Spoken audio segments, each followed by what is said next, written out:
Alô, pessoal, tranquilito no mais?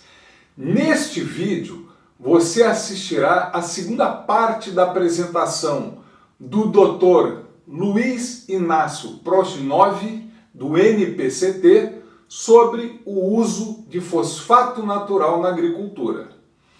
Após esta apresentação, eu e o professor Luiz conversamos alguns aspectos importantes e práticos a respeito dessa prática agrícola. É imperdível?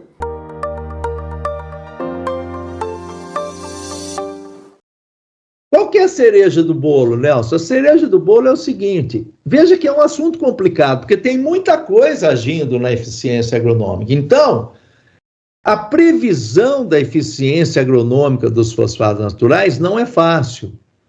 Por isso, os pesquisadores criaram o Phosphate Rock Decision Support System, chamado PRDSS, ou chamado Phosphate Rock Decision Support System, sigla PRDSS.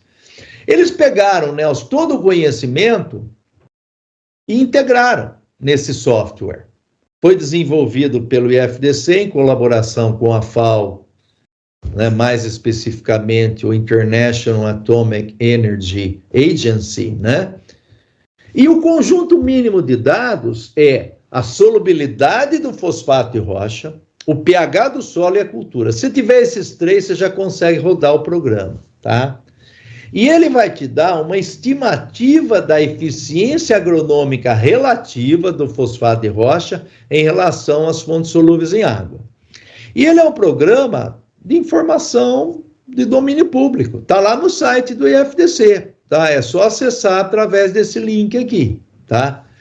E um exemplo de output, aqui eu tenho dois exemplos, mesmas condições, mesmo pH de solo, mesmo fosfato, mesmo pH de solo, mesma cultura, né? Só que eu rodei o PRDSS, no caso aqui foi para braquiária, tá? Com fosfato de rocha com 5% de solubilidade em ácido cítrico a 2%, e ele deu uma eficiência de 59%, ou seja, a previsão dele é que esse fosfato de rocha, que tem 5% de solubilidade em ácido cítrico, mesmo para braquiária, que é uma cultura interessante para fosfato de rocha, a eficiência em relação a um MAP, um super triplo, um super simples, um DAP, seria só de 60%. Ou seja, se a matéria seca produzida pela braquiária com um super triplo era 100, com o fosfato de rocha em questão, ácido cítrico a 2% de 5%, daria 60. Mas veja que esse outro fosfato de rocha B aqui, ó, que tem 14,6% de solubilidade em ácido cítrico a 2%, ele daria quase igual, ele daria 100%. E acontece o seguinte, existem situações em que o fosfato de rocha dá uma eficiência agronômica relativa maior do que o solúvel em água. Por exemplo, eu fui no Chile o ano passado dar uma palestra sobre fosfato natural, né, porque lá eles usam o Biover do Peru, né? Lá eles têm solo, aí é um extremo também, né, meus amigos, porque lá eles têm solo que tem 19, 20% de matéria orgânica, com um pH relativamente baixo. Então, e canola é uma cultura excelente para fosfato de rocha, dava 120% da eficiência do fosfato solúvel, né? Então, existe isso. E isso é para a primeira cultura, tá? Se você avaliar efeito residual, o fosfato natural pode dar realmente eficiência maior, como eu já mostrei anteriormente, né? Com isso, pessoal, comentários finais. Veja, ô Nelson, eu preparei uma palestra relativamente rápida, mas assim, nos pontos principais, tá? Poderia aprofundar, mas eu quero dar oportunidade para a gente discutir o assunto, perguntas e respostas, tá? Então, eu fui no cerne da questão. Comentários finais. Alguns mitos. Fosfatos de rocha não são eficientes. O cara chega e fala assim, eu usei fosfato de rocha, não deu certo, eles não servem. Mas aí você vai ter que falar, mas que fosfato de rocha? Em que condição? Então, É um mito dizer que fosfato de rocha não é eficiente, depende da situação. Outra coisa, esse negócio de classificar, essa é uma fosforita, isso é uma apatita. Olha, os grandes líderes do assunto no mundo, eles falam, não classifique dessa forma, classifique como apatita. Todas são apatitas, mineralogicamente apatita, que tem constituições diferentes, solubilidades diferentes. Outra coisa, fosfato de rochas sedimentares são sempre de elevada eficiência agronômica. Normalmente são, mas não é regra geral, tá? Depende da substituição de fosfato por carbonato. Outra coisa muito, muito importante é várias empresas falando assim, olha, veja, esse fosfato natural nosso é excelente, ele tem 36% de P2O5 total. Quanto maior, então o mito é, quanto maior o teor de P2O5 total do fosfato de rocha, melhor para aplicação direta. Errado. Porque quanto maior o teor de P2O5 total, significa que menos substituição de fosfato por carbonato ele teve, né? Então, isso não é um bom sinal, você tem um P2O5 total muito alto. Outro mito muito importante, e aí espero ter oportunidade da gente discutir isso melhor nas perguntas aí, na discussão. Fosfato de rocha de maior porcentagem de P2O5 solúvel em relação ao P2O5 total são melhores. Isso é especialmente importante diante do que está acontecendo no Brasil e da legislação brasileira. Tá? Existe um equívoco muito grande aí que as pessoas estão fazendo com relação a esse assunto. Não é assim que deve se classificar fosfato, qualidade de fosfato natural. Não é através da porcentagem de P2O5 solúvel em relação ao P2O5 total. Eu tenho até um exemplo aqui, viu, Nelson? Se você me permitir depois, eu vou mostrar uma tabelinha aqui para comparar essas coisas, tá? Resumindo, fósforo na agricultura, apatita, mineral que engana, pessoal. Fosfatos naturais reativos são alternativas viáveis em substituição a fontes de fósforo solúveis em água em diversas situações agronômicas, tá? Quais as condições ideais para o uso do fosfato natural reativo? Primeiro, solubilidade em ácido cítrico a 2%, pelo menos de 8%, na minha opinião. Fosfato natural mais fino, para a média reatividade, é muito importante que ele seja mais fino, né? Não pode ser granulado 2 a 4 milímetros. pH do solo menor que 5,8, de preferência em mistura com o solo, culturas de ciclo mais longo ou perene, adubação corretiva e fórmulas fareladas, tá? Isso é um snapshot, né, um resumo de que condições levam a uma boa eficiência do fosfato natural. E para finalizar, Nelson, você me conhece bem, sabe que eu não posso ficar só na questão técnica, eu tenho que dar uma filosofada, né? Então tem duas frases aqui que eu queria... Já filosofei um pouquinho lá com o professor e o Teorema de Pitágoras, mas queria fechar minha apresentação com duas frases.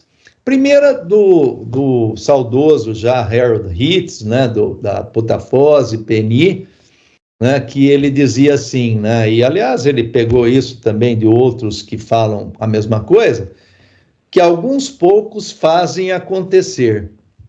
Um certo número de pessoas assistem ao que está acontecendo, mas a grande maioria se surpreende com o que aconteceu. Eu acho essa frase fantástica, né? Porque a gente tem que se dedicar para fazer acontecer, né? E assim, não só ficar assistindo o que está acontecendo. E a outra frase, e aí eu encerro a minha apresentação, é desse grande pensador, né, da nossa época aqui, né, do tempo atual, Yuval Harari, que eu sou fã, né? Escreveu Sapiens, Homo Deus, escreveu agora um livro para crianças, né? Muito interessante. E quando perguntam para ele como se preparar para o futuro, a resposta dele é simples e extremamente verdadeira. Intensificar cada vez mais a habilidade de se adaptar às mudanças, porque... Gente, as mudanças estão acontecendo em grau exponencial, né? E agora com a inteligência artificial, então, isso vai ficar uma loucura. E a gente tem que ter a capacidade de acompanhar e se adaptar às mudanças que estão acontecendo e que virão em grau cada vez mais intenso. Luiz, excelente, muito esclarecedor, espetacular. Meu querido Luiz, muito, muito obrigado.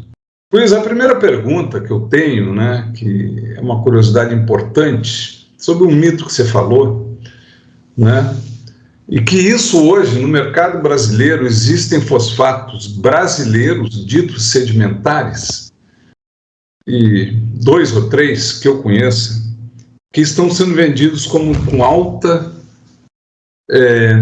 solubilidade agronômica. Por quê? A relação, né, eles têm lá registrado 12% solúvel, 12% como fósforo total e 5%, 4, 5, talvez 6% como fósforo solúvel em ácido cítrico. E aí eu te pergunto, e isso a legislação brasileira, houve uma abertura para esses fosfatos? Tu já falou um pouco sobre isso, mas agora eu estou colocando mais na prática, na realidade do dia a dia de algumas regiões do país, principalmente Minas, Mato Grosso do Sul e o Cerrado, né? Quais são tuas expectativas sobre esses fosfatos naturais que se dizem sedimentares de alta reatividade e que a legislação abriu para eles, né, por causa da relação, né, porque a legislação afirma, no caso de fosfato natural, o total devia ter um número e o ácido e o solúvel em ácido cítrico, se fosse ao redor de 35%, algo assim, ele já seria considerado de alta reatividade. Então ele tem 12% como total, tem 5 a 6% como ácido cítrico. Essa relação de 30 e poucos por cento cai como reativo. Você acha que você acha sobre isso, hein? Então, Nelson, eu tenho 2 slides que eu gostaria de apresentar sobre isso, tá? Eu até estou um pouco em dúvida de qual deles utilizar primeiro, mas eu pensei em falar sobre a legislação brasileira, mas eu acho que é melhor, Nelson, eu começar mostrando esse slide aqui, ó, tá? Estão vendo minha tela aí, pessoal? É o seguinte, ó, existem 2 formas de você expressar o teor de P2O5 em fosfato natural. Eu só vou voltar para o slide anterior. Essa é uma apresentação em inglês, mas eu adaptei um slide aqui em português para, se tivesse oportunidade, para falar sobre esse assunto. É uma apresentação que eu tenho em inglês, Nelson, que se chama Sobre Mitos e Fatos sobre Fosfato Natural, onde eu aprofundo mais essa discussão, tá? E um mito que existe, que é o mito número 3 aqui da minha apresentação, é que, traduzindo, o mito é que quanto mais elevado o P2O5 solúvel em ácido cítrico a 2%, em relação ao total, é melhor. Isso é um mito, tá? Isso não é verdade. Isso não é verdade. Então, na verdade, eu mostrei para vocês os slides aqui durante a minha apresentação, que a resposta da planta é maior quanto maior for a solubilidade do fosfato em ácido cítrico em relação à rocha, mas não em relação ao P2O5 total. Então, para ficar claro, existem 2 formas de expressar o teor de P2O5 solúvel em ácido cítrico. Então, você pega e faz análise, e o P2O5 total, imagine que deu 30%, o total. E o solúvel em ácido cítrico, imagine que deu 10%, tá? A primeira forma é você falar assim, olha, o P2O5 solúvel em ácido cítrico a 2% é 10% da rocha. A outra é falar 10% de ácido cítrico em relação aos 30% total dá 33%. Então vai falar assim, olha só, esse fosfato natural tem uma solubilidade em ácido cítrico de 33% do total. Tá claro as 2 formas? Tá? E aí é o seguinte, a forma correta é baseado na rocha, não é baseado no P2O5 total. Porque a planta não responde ao percentual de P2O5 solúvel em ácido cítrico em relação ao total. Responde em relação ao porcentagem de P2O5 solúvel em ácido cítrico em relação à rocha, como eu já mostrei anteriormente. Então, Nelson, vamos pegar aqui, ó, eu preparei para vocês, qual fosfato de rocha tem a tendência de ser melhor agronomicamente. Então, tem um fosfato de rocha A, tá? Isso é hipotético, mas se aplica na prática, com um teor de P2O5 total de 32%. E uma solubilidade em ácido cítrico, um resultado de porcentagem de P2O5 solúvel em ácido cítrico a 2% de 8%. Então, Nelson, se você fizer 8 de 32, dá 25, correto? 25% do total é solúvel em ácido cítrico. Aí você vai pegar um B que tem 15% total, 5% em ácido cítrico, e você vai falar assim, este fosfato aqui tem 33% de P2O5 solúvel em ácido cítrico a 2% em relação ao total. Portanto, esse é melhor que este. Não é verdade. Não é verdade. Este tem a tendência de ser melhor que esse, porque o que manda é o porcentagem de P2O5 solúvel em ácido cítrico a 2% em relação à rocha, e não em relação ao P2O5 total, tá? Isso tem que ficar muito claro. Aí, você vai para a legislação brasileira, tá? Agora eu vou mostrar um outro slide aqui, me permita mudar, sobre o que, a menos que a legislação brasileira tenha mudado, né? Mas se não, é isso aqui, ó. O que acontece? O que a legislação brasileira diz? Ela diz o seguinte: para ser considerado um fosfato natural reativo, Nelson, primeira coisa, tem que ter pelo menos 27% de P2O5 total e 28% de cálcio. Aí ele fala assim, o fósforo é determinado como P2O5 total e tem que ter um mínimo de 30% do teor total solúvel em ácido cítrico a 2% na relação para 100. A granulometria tem que ser partículas que devem passar 100% na peneira de 4,8 e passar no mínimo 80% na peneira de 2,8. Então, o Nelson, o que está acontecendo no Brasil? O pessoal está esquecendo a legislação, porque é o seguinte, se você vamos imaginar que você tivesse um fosfato de rocha com 27% P2O5, vou fazer a conta aqui. Para ser reativo, ele tem que ter pelo menos 30% solúvel em ácido cítrico. Então, vezes 0,3, ele vai dar 8,1 solúvel em ácido cítrico. Lembra que eu falei para vocês, na minha avaliação, com a minha experiência, tem que ter pelo menos 8% solúvel em ácido cítrico? Então, tudo bem, até eu concordo. Ele não vai ser o melhor fosfato de rocha, não. Tem melhor, bem melhor que ele. Eu nem classificaria esse fosfato como reativo, para falar a verdade. Mas menos mal, pelo menos ele tem 8,1.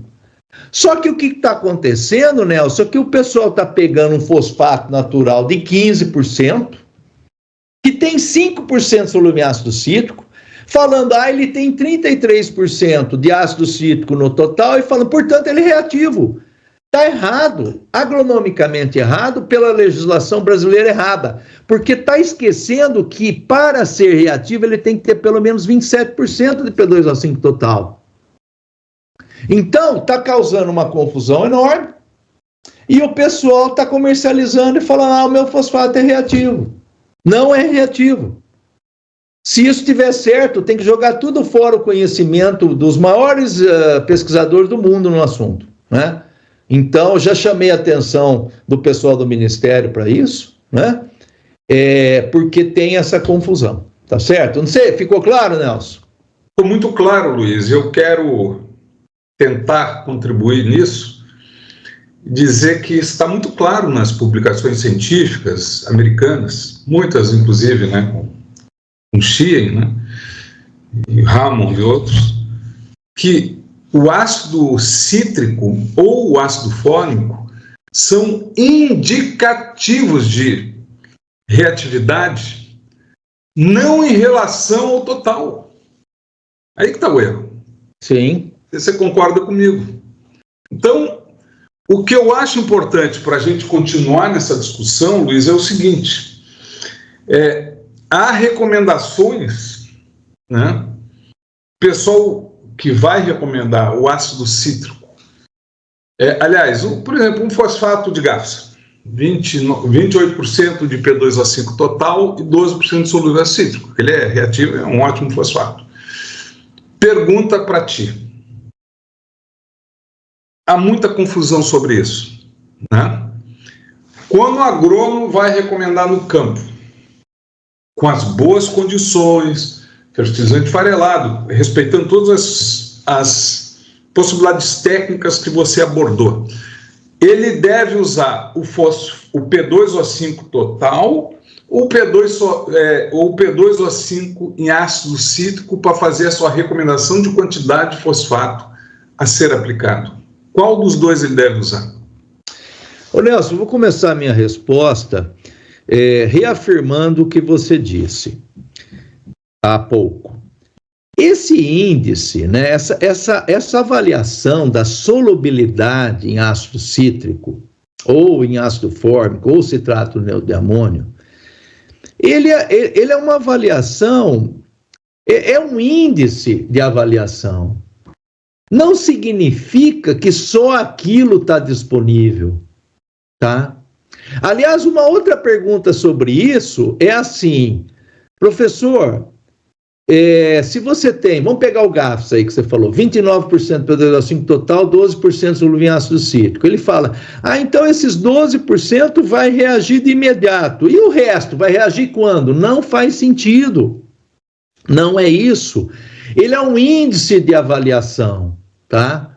Então, Nelson, voltando para a sua pergunta, os experimentos de gente séria trabalhando com fosfato natural, as avaliações que confirmaram o modelo do PRDSS que eu falei, Phosphate Rock Decision Support System, sempre é aplicado baseado na quantidade total. É o P2O5 total, não é o P2O5 solúvel em ácido cítrico. Se você for considerar só o P2O5 solúvel em ácido cítrico, Nelson, não tem fosfato de rocha no mundo que seja econômico. Não tem. Você vai pegar um super triplo com 45% de P2O5 total e vai fazer a conta, né? E quanto custa versus um GAFSA que dá 12%, eu vou aplicar baseado nos 12%, a quantidade de fosfato de GAFSA vai ser quase 4 vezes, né? E o preço não é 4 vezes menor, mas a eficiência baseada no P2O5 total do GAFSA é quase 100% em muitas situações. Então, não é baseado no P2O5 solúvel, é baseado no P2O5 total. Isso é categórico.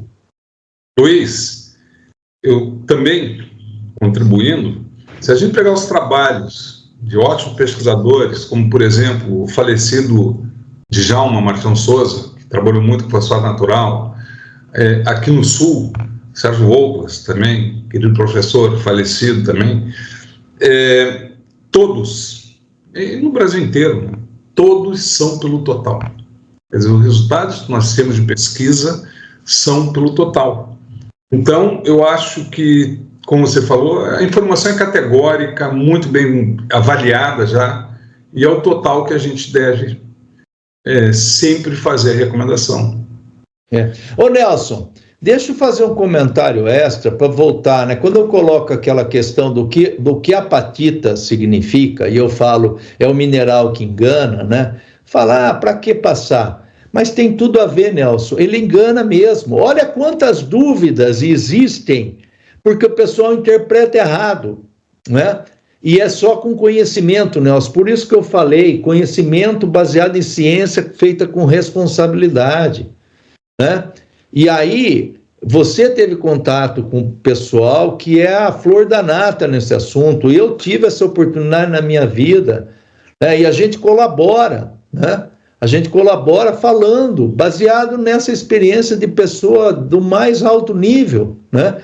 Mas aí, Nelson, a verdade é assim, no meio do caminho, ou as pessoas não entendem e falam coisas que não correspondem à realidade, ou até a gente desconfia que alguns falam baseado numa forçando a barra, né? Querendo um interesse comercial, mas não é baseado em ciência, né? Então, muito importante, de novo, elogio você, o seu canal aí de divulgação, não nesse assunto, em tantos assuntos que você já cobriu com tanta gente boa, para o pessoal poder separar o joio do trigo e fazer as coisas da forma correta, né? Luiz, uma outra questão fundamental, que é a seguinte: hoje nós temos no mercado, né, e é o que tende a ter, por questões inclusive fabris, de transporte e tudo mais, logística, fosfatos farelados naturais. Bem, temos outra realidade que grande parte da agricultura brasileira hoje joga fosfatos em superfície, sem incorporar, né? Incorporação mecânica, o plantio direto, né? Claro, mobilização, cada vez que se cultiva, cada vez que se semeia, é sabido que há uma mobilização do solo com o tempo, né? Tem até que dados aqui do Rio Grande do Sul que mais ou menos 10, dependendo da cultura, 10 a 15% é mobilizado por ano, ou dependendo do número de culturas, né? Porque você abre sulco para fazer a semeadura, isso de alguma maneira você mobiliza e incorpora adubo também. Mas a pergunta é a seguinte: pensando em quando que nós podemos usar fosfato natural para culturas anuais? Por exemplo, tem recomendações da Embrapa, inclusive participei junto com o Djalma disso aí, quando na empresa que eu trabalhava lançamos produtos em que fosfato natural só deve ser usado, aliás, no Rio Grande do Sul também é a recomendação oficial, quando ou com adubação corretiva incorporada, ou quando o fósforo for, por análise de solo e vivência na lavoura e todos os dados, que a gente tenha uma certeza que o fósforo está de médio para cima. Se o fósforo estiver baixo, você não deveria usar fosfato natural, reativo, não estou nem falando do não reativo, estou falando do reativo. Como é que se enxerga isso? E aí o fosfato natural reativo poderia ser usado em adubação corretiva num solo pobre de fósforo, de baixo fósforo, com solúvel em água na linha, e se a lavoura tiver fósforo médio para cima, segundo a análise de solo, e claro, a vivência de campo, conhecendo, né, se a lavoura realmente está respondendo conforme a análise, jogar por cima em superfície seria a prática correta do fosfato natural puro, reativo. Sim. O que você acha disso? Nelson, essa resposta tem tantas vertentes que eu poderia comentar com vocês, tá? Que, assim, eu vou tentar ser o mais objetivo possível. Eu vou começar respondendo a sua pergunta de uma maneira talvez que você vai se surpreender. Quais são os motivos por que o fosfato natural é muito pouco utilizado no mundo? Lembra lá no início da minha apresentação eu falei, fosfato natural, 4 a 5% do total de fósforo usado no mundo. Acidulado é 90%. Por quê? Tem alguns motivos fundamentais. Primeiro, porque você deve aplicar o fosfato natural em solos de pH mais baixo, tá? Isso limita o uso de fosfato natural. Tem solos com pH 6,4, 6,5, e aí você começa a ficar em dúvida se deve usar, porque o pH é muito alto. Segundo motivo que é pouco utilizado, o método de aplicação, que o ideal é você aplicar na superfície e incorporar. E você tem situações, talvez a maior parte das situações hoje, nos países mais desenvolvidos de agricultura, que não dá para fazer isso, notadamente no sistema de semeadura direta, né? Terceiro, toda a indústria de fertilizante, ela está adaptada para aplicar grânulo, né? Ela faz o granulado, ela faz a mistura de grânulo, e o fosfato natural tem que ser farelado, tem que ser numa forma mais para pó. Então, esses fatores fazem com que o fosfato natural seja pouco utilizado, tá? Agora, se ele for utilizado da forma correta, ele é eficiente, os fosfatos reativos. Então, vamos lá. Não tem dúvida de que a melhor forma de aplicação do fosfato natural reativo é na superfície incorporada ao solo, tá? Se você puder fazer isso, é melhor. Então, ele vai se aplicar muito bem em áreas que você está começando, né? Fazer uma fosfatagem corretiva antes de entrar em semeadura direta, ou antes de você entrar com uma cultura perene, antes de você entrar com uma cana-de-açúcar, né? Que vai ter um ciclo aí de 4, 5 anos, né? Se você aplicar o fosfato natural na superfície do solo, sem incorporar, ele vai ter efeito? Ele vai ter efeito. Mas não é a situação ideal de aplicação dele, tá? E como eu já disse, isso limita o uso. Agora, Nelson, veja algumas situações práticas. Primeiro, eu não sou adepto de nada que seja, entre aspas, religioso com relação à agricultura. Por exemplo, plantio direto. Eu nunca mais na minha vida vai passar aí dezenas de anos, eu não vou poder incorporar o solo. Eu não acredito nisso. Eu acho que nós temos que revolver o solo o mínimo possível. Mas vão ter situações, ou devido à compactação, ou devido à erva daninha, que nós vamos ter que revolver o solo. E nessa oportunidade, se você tiver que fazer isso, não é que você vai fazer sempre, mas de vez em quando, se tiver que fazer, você pode aplicar o fosfato natural. Deixa eu te falar uma outra coisa. Eu estou com um projeto na África, você sabe disso. Países, Angola, Nelson, um país que usa 100 mil toneladas de fertilizante por ano. Os caras têm fosfato natural lá. Então, a gente vai usar na situação deles. Estou dizendo que tem situações no mundo que o fosfato natural entra muito bem, né, de uma reatividade média ou alta, né? Então, Nelson, aquela máxima, cada caso é um caso, deve ser estudado com calma, tá? Existe uma outra coisa importante no que você falou, que é o seguinte... E aí nós entramos naquela situação de, eu posso aplicar fósforo só na superfície, independente se é fosfato natural ou se é o solúvel em água, né? O pessoal fala, não, a agricultura está tendendo a aplicar fósforo a lanço, não mais aplicar, vamos dizer, localizado na semeadura, vamos aplicar a lanço. Nós temos um artigo sobre isso no Informações Agronômicas, discutindo essa situação. E eu acho o seguinte, Nelson, tem situações que não tem problema e tem situações que podem sim levar a resultados insatisfatórios, se aplicar sempre só a lanço, né, sem incorporar, sem aplicar localizado, sem enterrar o fósforo, porque o desenvolvimento do sistema radicular, ele se dá muito, isso eu tenho certeza, que já fiz muitos experimentos, ele se desenvolve melhor onde tem fósforo. Então, se fica aplicando fósforo só na superfície, se diminuir o teor de fósforo na superfície, ou não for um teor elevado, o sistema radicular não se desenvolve muito bem.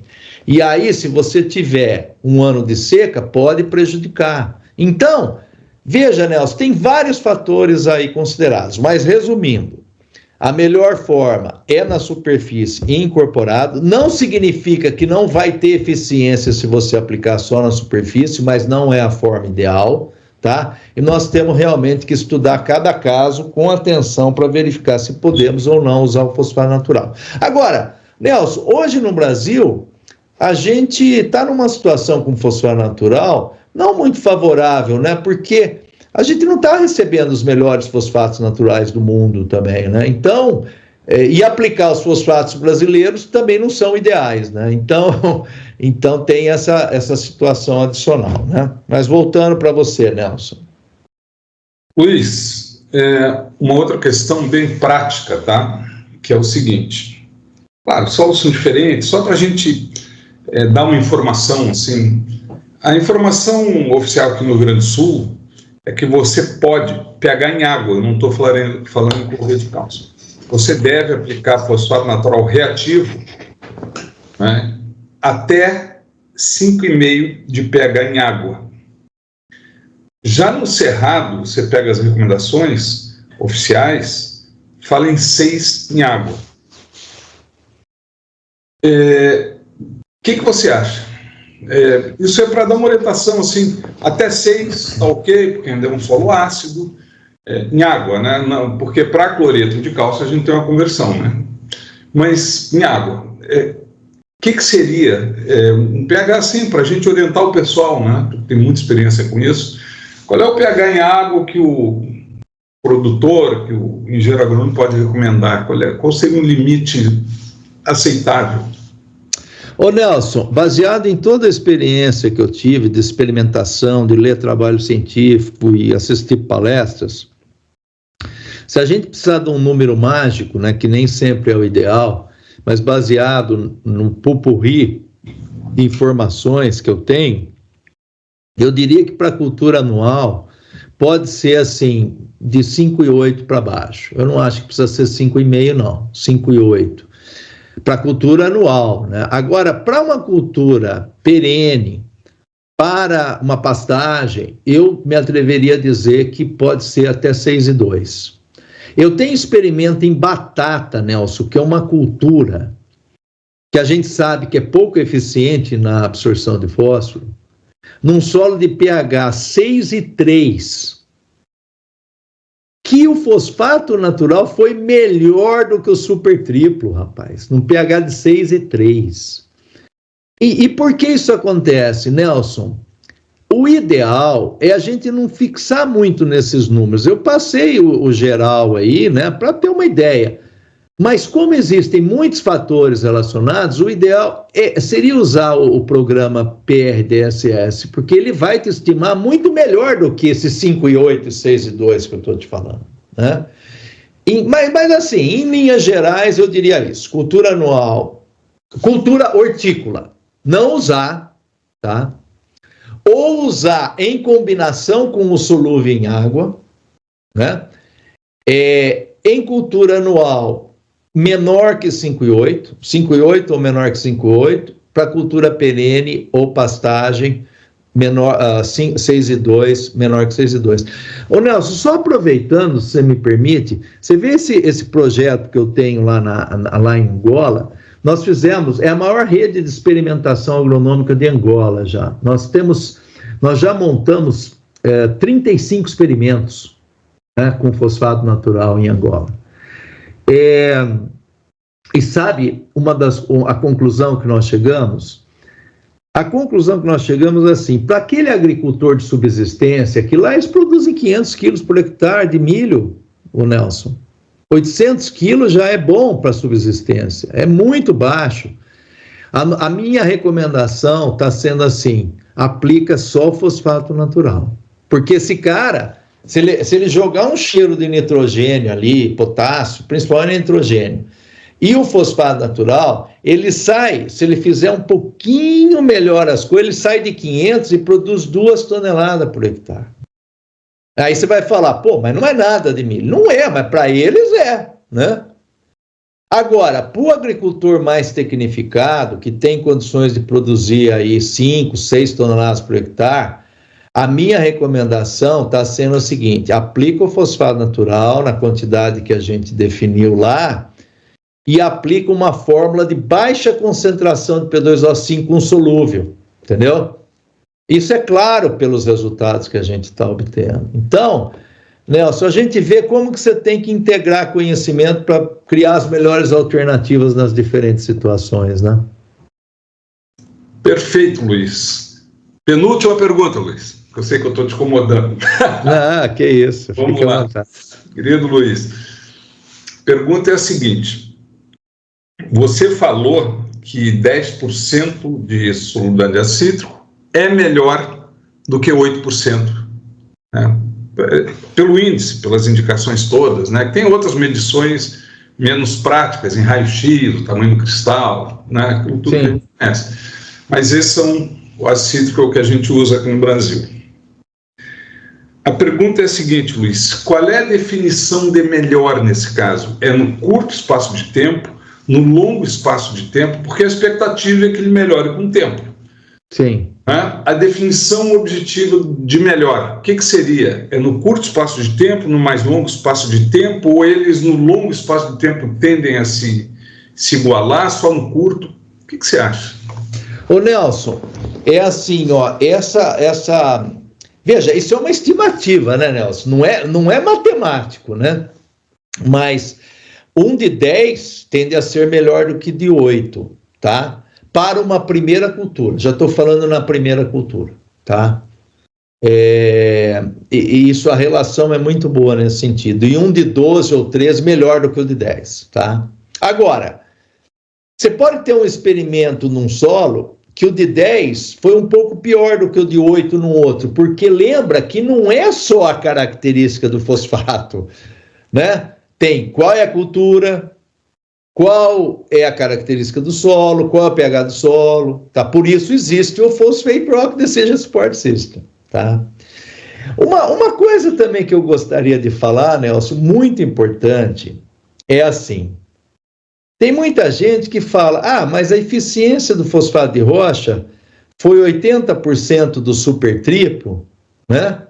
Então, aplica mais fosfato de rocha. Não é assim, tá? Não é assim. Sabe por que não é, Nelson? É o mesmo motivo que se tiver um copo de água, né? Copo de água, e você for colocando sal, né? E for mexendo, ele vai dissolvendo, até que chega um momento que ele não dissolve mais, ele precipita, porque atingiu o quê? O produto de solubilidade. Então, o fosfato de rocha tem baixa solubilidade. Não adianta você ficar enfiando fosfato de rocha no solo, achando que vai melhorar, porque o produto de solubilidade é aquele, né? Então, esse é um aspecto... E isso a gente enfrenta demais aí no campo, né? Inclusive, você citou uma mina aí que uma vez eu visitei e cai naquela classificação de é reativo, não é reativo, mas eles falam que é reativo, e eu falei isso, os caras, não, mas eu não consigo entender, tem que aplicar mais fosfato de rocha, porque aí, não é assim, tá? Mas tá bom, vamos lá. Luiz, a última. Uma que eu acho que é estratégica para o Brasil, tá? Em termos de fosfatos naturais, quem sabe no futuro, né? Volto de Setiora, né, o Guayovara, do Peru, que volte o de Gafsa. A gente nunca sabe o que vai acontecer no Guará, sei lá, no futuro, né? Tem alguns outros lá do norte da África que são bons também, né? Do Marrocos mesmo, da Argélia, que talvez... Sim. Médios e tal. Acho que do Marrocos está por aqui, né, Nelson? O Marrocos está por aí. Né? A pergunta é em relação a custo, tá? Porque existe algumas publicações, aqui do Rio Grande do Sul mesmo, do Djalma, que comentam que o Djalma falava muito isso, que por tonelada de fósforo total ou CNA solúvel em água, quando o CNA solúvel em água considerando o CNA solúvel em água 100%, o fosfato natural, o total dele não deveria custar mais que 60% a 70%, né? Nas condições ideais de aplicação. Se for mais que isso, aplica granulado solúvel em água. Isso, inclusive, está publicado aqui no Rio Grande do Sul, pelo Geraldino Peruso, tá? Que fez junto com o Kaminski um boletim alguns anos atrás.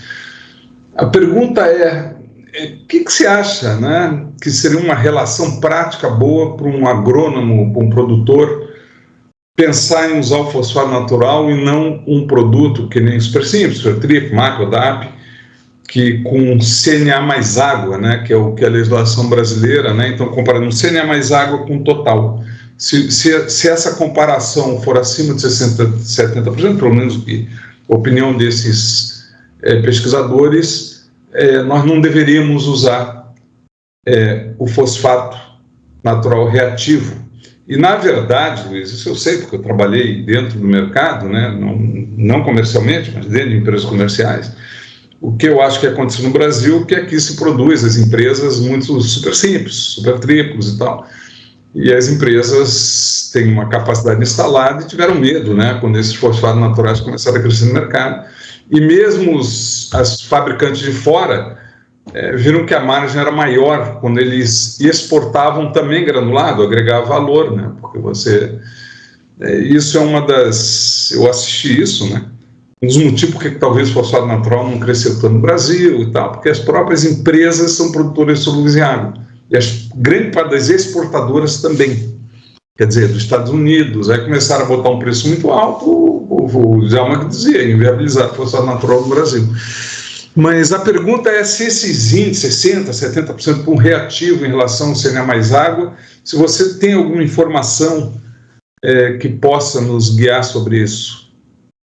Bom, Nelson, é assim, ó. Primeiro nós estamos falando só de reativo, certo? Porque se não for reativo, nós não devemos usar. Aliás, os fosfatos naturais, a grande maioria dos fosfatos naturais do Brasil, não deveriam ser comercializados. Não é estratégico para o país. É um desserviço à nação usar. Tá? Eles têm que ser utilizados para produzir fertilizantes solúveis em água. Tá? Porque os fosfatos naturais brasileiros são de muito baixa qualidade. Não todos, mas a grandíssima maioria, não, na minha opinião, não deveria ser utilizado. Então, nós estamos falando de fosfato reativo. Tá? Fosfato reativo, vamos imaginar, aquele que vai ter pelo menos uns 85% a 90% da eficiência do solúvel em água. Tá? Pelo menos isso. Tá? Então, porque se você tiver um que é 100% do solúvel em água, Nelson, o que isso significa? Que se o preço deles for igual, tanto faz utilizar um ou outro. Agora, se o fosfato natural é 90% do preço do P2A5, isso base P2A5, né? Não base produto, mas base quilo de P2A5. Se ele é 90% do preço do P2O5 do super triplo e a predição é de que ele vai me dar 100% de eficiência relativa, eu vou ter que usar o fosfato natural, ele vai ser mais econômico. Então, é difícil precisar assim um número, tá? Mas, para não deixar sem resposta, Nelson, é difícil predizer um número porque depende da situação, mas... No geral, na minha experiência, eu acho que nós podemos ir um pouco além desses 60% a 70%. Eu diria que um fosfato natural reativo, tá? Se ele tivesse um preço aí de 75% a 80%, e for aplicado da forma correta, ele é atrativo, tá?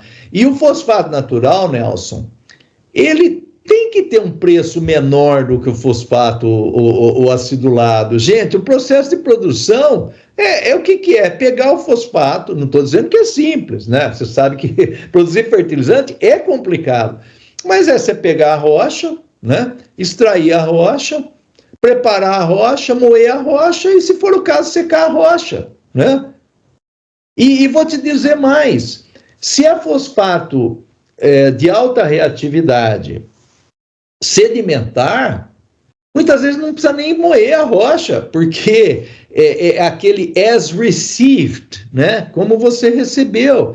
Então, é lógico que ele tem que ser mais barato, né? Mas, de uma forma geral, eu chegaria aí a 80%. Eu acho que 80%, se for um fosfato natural reativo, 80% do preço é bem razoável. Perfeito. A última pergunta, Luiz, que eu acho que é estratégica para o Brasil. Alguma literatura de fosfato natural, alguns trabalhos, inclusive se adotado em outros lugares do mundo, recomendam que a legislação não seja solúvel, né? Que não aponte esse índice de reatividade em ácido cítrico, e sim em ácido fórmico. Inclusive no Brasil é opcional a empresa também oferecer, é opcional, ácido cítrico obrigado, mas ela também pode oferecer em ácido fórmico. O ácido fórmico, segundo a literatura, teria vantagens porque o range dele, o espectro, é maior, né? Quer dizer, em vez de você tirar 12, 13, você vai tirar talvez 18, 19 na mesma rocha. Então você teria um espectro de extração em laboratório maior e uma qualidade de índice muito boa também para o fórmico. Só que como você tem um espectro maior de extração em ácido fórmico, esses trabalhos defendem que o ácido fórmico seria mais adequado para uma legislação, porque separa mais ainda, vamos dizer, consegue separar, porque a medida, né, o range é maior, né, o espectro de... E eles defendem que seja ácido fórmico e não ácido cítrico. Aqui no Brasil, o ácido fórmico hoje ele é opcional. Você acha que isso faz sentido e que talvez a legislação brasileira devesse ir para o ácido fórmico? Ô Nelson, olha, essa pergunta é uma pergunta muito interessante e também de uma resposta complexa, tá? Enquanto você estava falando, eu estava aqui pensando. Eu concordo plenamente que essa amplitude maior de resultado para o ácido fórmico, ela é favorável, tá? Porque você consegue distinguir melhor, né, os fosfatos naturais, tá? Ao mesmo tempo, se você pegar o programa PRDSS, que foi feito pelos grandes especialistas no assunto, se você pode informar o ácido fórmico, o ácido cítrico ou o citrato de amônio, qualquer um deles, porque existe uma relação muito boa, uma correlação muito boa. Então, se você informa pelo ácido fórmico, ele converte para o ácido cítrico ou citrato, entendeu? A conversão é muito boa, é diferente de você querer converter melic em resina, que a relação não é boa. Aí não dá para converter, a correlação não é boa. Agora, então, eu particularmente, eu não vejo problema em mudar para o ácido fórmico e também não vejo tão essencial, não. Eu acho que o ácido cítrico serve bem. Agora, existe, eu estava pensando aqui, enquanto você falava, uma desvantagem, isso eu precisaria avaliar melhor, tá? Eu vou falar aqui from the top of my head agora, mas eu acho que existiria uma desvantagem mudar para o ácido fórmico, Nelson, no seguinte sentido, que os trabalhos que nós fizemos, sempre reportaram ácido cítrico, porque a legislação brasileira expressa em ácido cítrico. Nós não teríamos a base de dados no ácido fórmico, está entendendo?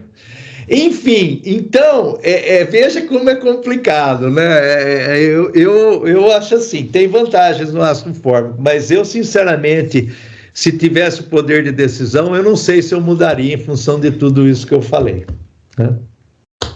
Luiz, uma honra imensa ter você aqui, muito obrigado, espetacular, de novo, né? Espetacular. Acho que o nosso bate-papo foi muito legal também, deu para levantar várias situações, né? Luiz, alguma consideração final que você gostaria de fazer? Olha, a minha consideração final para os colegas ouvintes é assim, cuidado porque é um assunto complexo, né? Exige conhecimento, tem mitos, tem fatos, né? E tem que se basear nos fatos, né? Então, atenção, não esqueça que decivem, né? Engana, e realmente tem que procurar. Inclusive, nesse aspecto, Nelson, você sabe que eu estou numa luta grande, porque o Dr. Chien já está com 82 anos de idade, nós somos amigos pessoais, amicíssimos, e eu estou tentando convencê-lo. Falei, Chien, tudo que você tem é maravilhoso, mas está tudo em paper separado, nós precisamos escrever um livro. Ele falou, Luiz, se você escrever, eu ajudo, mas eu não vou escrever. E o ano que vem eu quero aposentar parcialmente, Nelson, e aí eu quero ver se esse é um dos projetos que eu me dedico em escrever um livro sobre o assunto. E também, Nelson, só fechando, um agradecimento. Bom, primeiro um reconhecimento a você, né, pela pessoa que você é e pelo que você tem feito pela agricultura nacional, sempre fez e agora com esse canal de adubos e adubação. Parabéns mesmo, viu? Fantástico o seu trabalho. E é um enorme prazer estar com você, poder contribuir, né? E realmente eu agradeço muito a oportunidade, viu? Um abraço para você, para os ouvintes, fiquem todos com Deus. Luiz, brigadão, Luiz. De coração, um grande abraço, Luiz. Abração, Nelson. Tchau, tchau. Até mais, tchau, tchau.